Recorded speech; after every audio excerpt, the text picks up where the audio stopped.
One question I have is how much does expectation go into any one of you guys' failure, and is it okay to have expectation? So I'll answer that one because I've been working on the aspect of expectation just in my life in general. So personally, I move in seasons, and I feel like we all do move in seasons. Yet I really do acknowledge the seasons in my life because sometimes I sit back and really realize that this recurring conversation I'm having with myself or something like that is happening for a reason. So the recurring conversation I've been having with myself recently is the feeling of failure and how that pairs with my expectations. So I'm kind of interested that you even said that.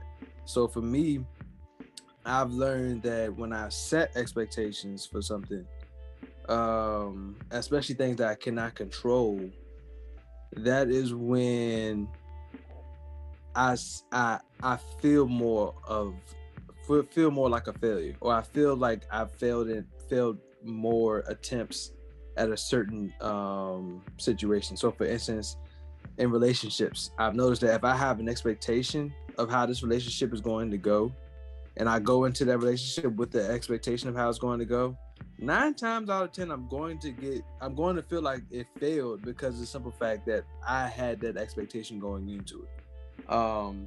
So I've tried to teach myself that instead of having expectations of how the outcome should be, more so have expectations of how I plan to seek growth through each situation.